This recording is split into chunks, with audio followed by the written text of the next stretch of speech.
Painting every What's up? It's Cultural Alternate here. Today we're going to react to a video called Totally Wrong Facts About Jesus Christians Still Being Believed Today. Okay.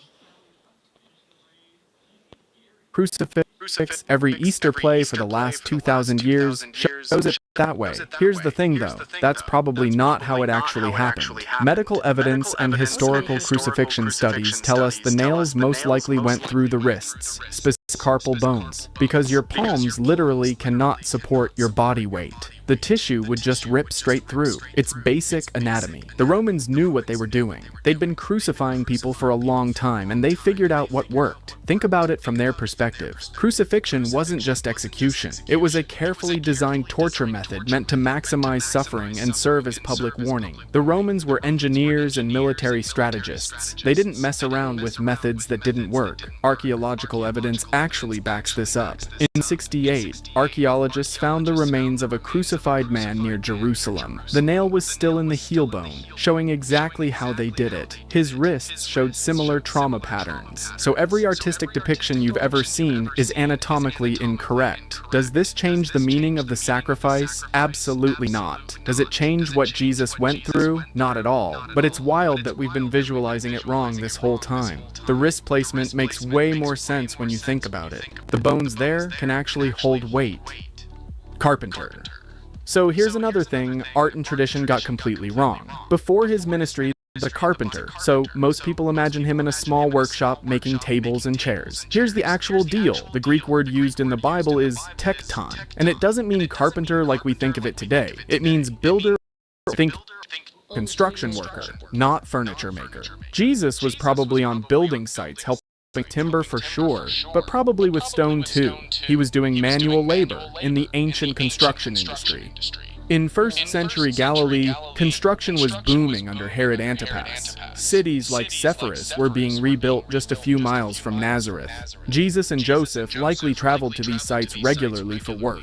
It wasn't romantic. It was hard.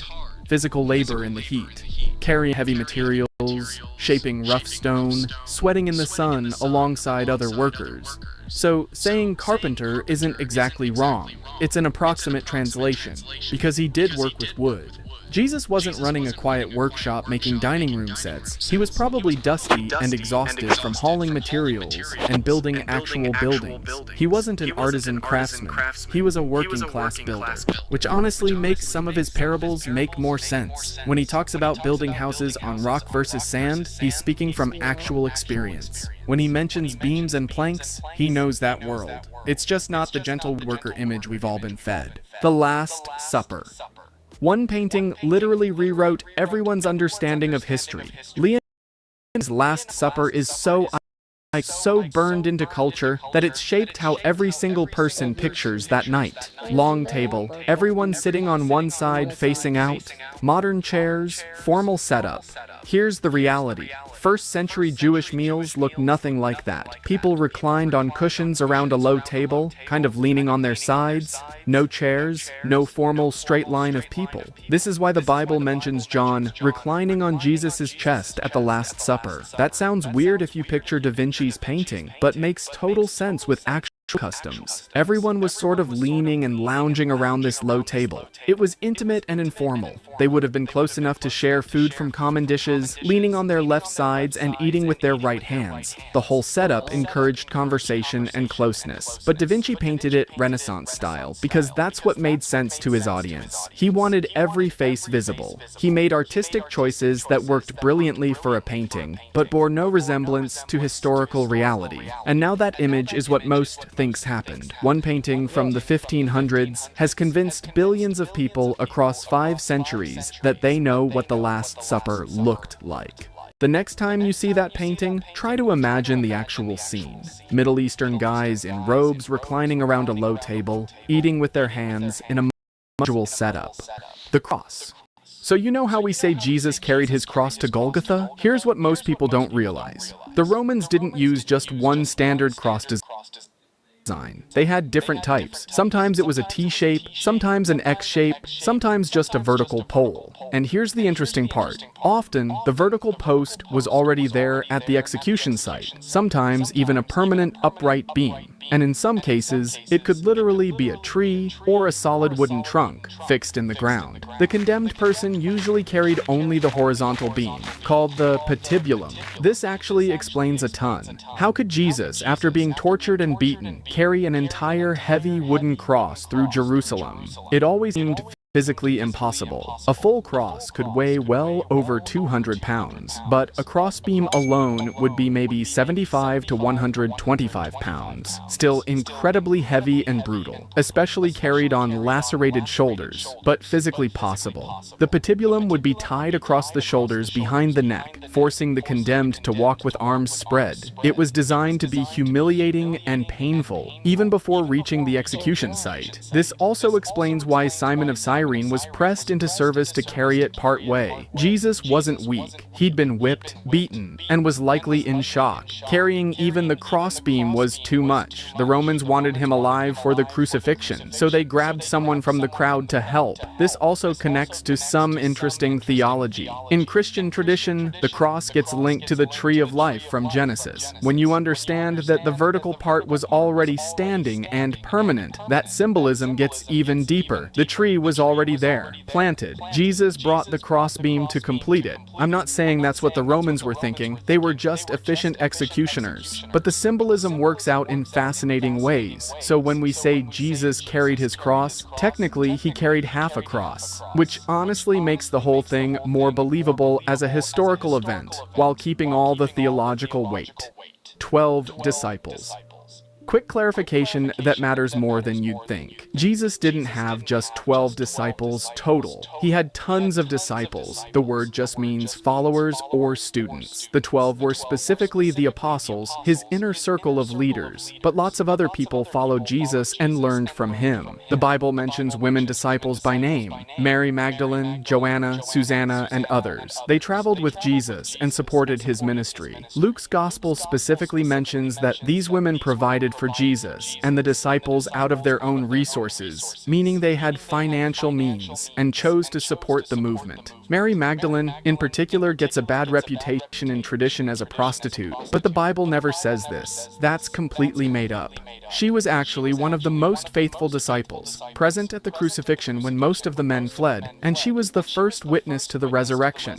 That's huge. In a culture where women's testimony wasn't even considered legally valid, Jesus appeared first to a woman and made her the first evangelist. There were probably dozens or even hundreds of people who considered themselves disciples at various points. The 12 had special significance as leaders and witnesses, sure, but acting like they were the only followers is just wrong. It's like saying a teacher only has 12 students because 12 sit in the front row. Everyone else in the class still counts. This matters because it shows how much broader Jesus' movement was. It wasn't just a tiny group of guys wandering around. It was a whole community of people. Women were part of it from the beginning. Disciples came and went. Some stuck around, some didn't. The movement was bigger and more dynamic than we usually picture. Jesus sent out 72 disciples at one point on a mission trip. That's way more than 12. The early church had this rich diversity of followers from the very start. Jesus was soft. Okay, so Sunday school teaches gentle Jesus, meek and mild, right? Soft-spoken, never raises his voice, turns the other cheek, loves everyone equally. Here's the thing, that's only half the picture. Jesus absolutely showed love and compassion, no question. But he also showed righteous anger when it was needed. The temple incident is the obvious example. He didn't politely ask the money changers to leave. He braided a whip, flipped their tables, scattered their coins, and drove them out. This was not calm Jesus. This was furious Jesus. Think about what this scene actually looked like. Jesus took the time to sit down and braid a whip from cords. That's not a moment of lost temper. That's deliberate, building anger. Then he physically overturned heavy tables of money, released animals, and used the whip to drive people out. There would have been chaos, shouting, coins rolling everywhere, animals stampeding. This wasn't symbolic or metaphorical. This was real disruption. He shut down the whole operation. He called the religious leaders snakes and vipers to their faces. He called them whitewashed tombs, basically saying they looked good outside but were full of death inside. side. That's harsh. In Matthew's Gospel, he delivers an entire chapter of woes against the Pharisees, calling them hypocrites 7 times in a row. He told people to hate their families compared to following him. He spoke difficult truths that made people uncomfortable and angry. He challenged power constantly. He also wasn't afraid of controversy. He touched lepers when that made you ritually unclean. He talked to Samaritan women in public, breaking multiple social taboos at once. He hung out with tax collectors and sinners, earning the criticism that he was a glutton and drunkard. He healed on the Sabbath even though he knew it would enrage the religious authorities. He did it anyway. So this image of Jesus as always gentle and soft, it's incomplete. Jesus knew when to be tender and when to be confrontational, when to comfort and when to challenge. His anger wasn't random or petty. It was directed at hypocrisy and injustice, but it was still real anger, real intensity. The meek and mild thing comes from centuries of art and children's Bibles softening him down. Real Jesus was way more intense. Jesus' birthday. Nobody knows when Jesus was actually born.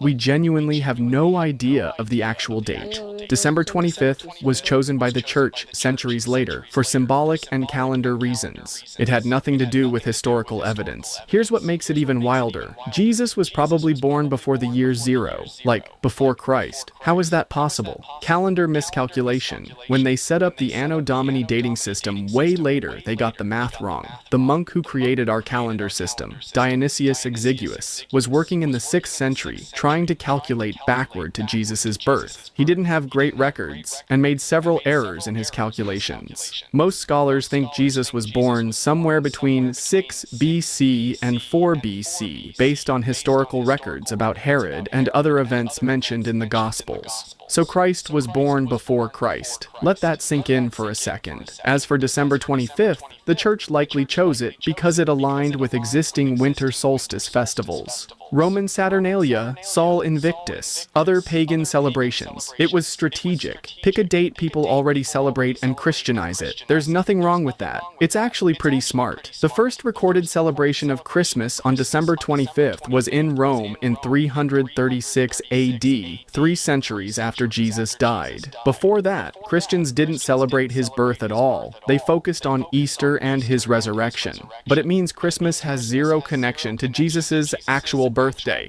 Some scholars think he was born in spring or summer, based on details about shepherds being in the fields. In Judea, shepherds didn't keep their flocks outside overnight in December because it was too cold. Spring lambing season makes more sense. Other scholars point to the census mentioned in Luke, trying to figure out when Rome would have conducted one. But honestly, we just don't know. Understanding that the tradition and the history are different doesn't make Christmas less meaningful. It just means we should be honest about what we actually know versus what we've decided to celebrate. Jesus' looks. As a first-century Galilean Jew, Jesus almost certainly had olive skin, dark brown or black hair, and Middle Eastern facial features. This shouldn't be controversial, but somehow it is. Renaissance artists painted Jesus looking European because that's what they knew. Blonde hair, blue eyes, pale skin, basically Italian or Northern European. And that image spread everywhere through colonialism and missions. Every culture throughout history has painted Jesus to look like themselves, which actually shows something beautiful about his universal appeal. Ethiopian Christians paint him with African features. Asian Christians paint him with Asian features. There's something profound about people seeing Christ reflected in their own image. But historically, he was a Middle Eastern man. When you see those forensic reconstructions based on first-century Jewish skulls from the region, they look nothing like traditional Jesus paintings. They look like modern Middle Eastern men, which makes total sense. He probably had short hair too, not the long flowing locks in every painting. Jewish men in that era typically kept their hair relatively short. Long hair on men was actually associated with Nazirite vows, which Jesus didn't take. The long hair image comes from later artistic tradition, probably influenced by Greek and Roman gods who were depicted with flowing hair to show their divine status. This matters more than just getting the details right. The white European Jesus image has been used to justify a lot of harm. It made Christianity seem like a white Western religion when it started in the Middle East. It erased the actual ethnic and cultural context. It was used during colonialism to suggest that Jesus looked like the colonizers, which gave a false sense of divine approval to conquest and oppression. So yeah, Jesus wasn't white. He was brown. He looked like his neighbors in Galilee, and that's important to remember. Three wise men. Here's something that might blow your mind. The Bible never says there were three wise men, not once. Matthew's gospel mentions Magi from the east, but doesn't give a number. We assumed three because the text mentions three gifts, gold, frankincense, and myrrh. But there could have been two Magi, or five, or a dozen. We literally have no idea. The tradition of three wise men with names, Casper, Melchior, and Balthazar, developed centuries later. Those names don't appear anywhere in scripture. They're from medieval Christian tradition, probably developed to make the story more concrete and memorable. Different Christian traditions actually have different names for them. The number 3 stuck because of the 3 gifts, and it made for better art and nativity scenes to have a specific count. Also, these weren't kings. That's another later addition to the story. They were magi, probably astronomers or astrologers from Persia or Arabia. They studied the stars and interpreted celestial events. In the ancient world, astronomy and astrology weren't separate disciplines like they are now. These were educated, wealthy men who made a dangerous journey based on what they saw in the sky. They brought expensive gifts, which is why people assumed they were royalty, but the text just